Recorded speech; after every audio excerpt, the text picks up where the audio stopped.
মাটির অভাব হলে মাটি তৈরি করে আপনারা এভাবে গাছ রোপণ করতে পারেন। তো আমার মতো যদি আপনারা গাছ রোপণ করেন অনেক লাভবান হবেন ইনশাল্লাহ।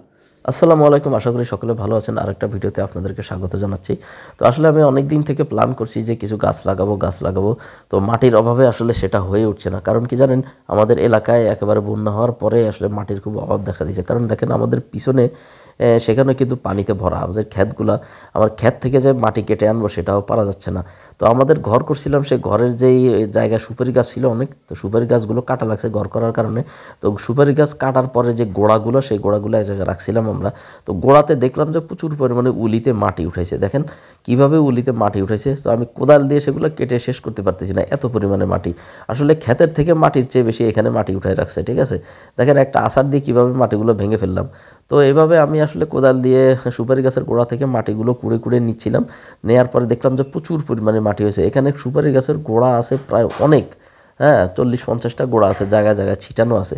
তো আমি আমাদের যে ঘর করছিলাম সেই ঘরের যে সিমেন্টের বস্তা ছিল, সেই সিমেন্টের বস্তাগুলো আমি কাজে লাগানোর চেষ্টা করতেছিলাম।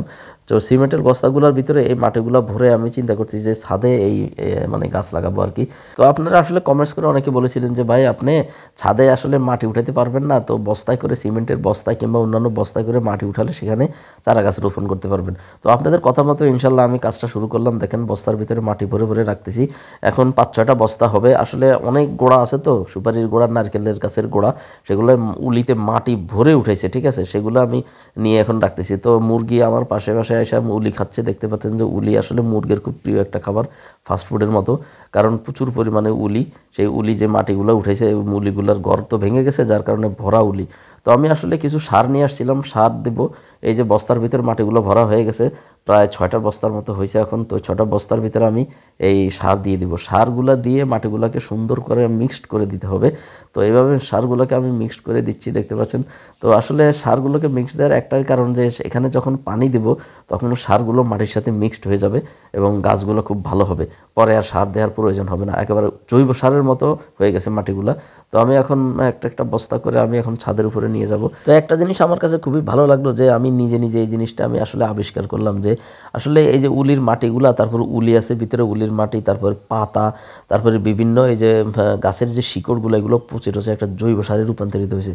তো সুন্দরভাবে আমি এই যে গাছগুলো আনছিলাম, এখানে কিছু বেগুন গাছ আছে, তারপর মরিচ গাছ আছে, বেগুন গাছগুলো, মরিচ গাছগুলো এখানে আমি সুন্দরভাবে লাগিয়ে দিচ্ছি।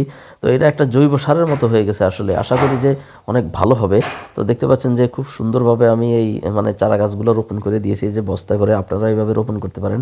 ছাদে আসলে পুরোপুরি মাটি উঠিয়ে ছাদ একবারে নষ্ট না করে এভাবে বস্তায় ভরে আপনারা গাছ রোপণ করতে পারেন। এটা সুন্দর হবে এবং খুবই ভালো হবে। আসলে ছাদ অনেক থাকে, মানে আলো বাতাসপূর্ণ থাকে, তো এই কারণে ছাদে রোপণ করা ভালো। তো ভিডিওটা কেমন লাগলো একটু শেয়ার করে দিবেন। আসসালামু আলাইকুম রহমতুল্লাহ।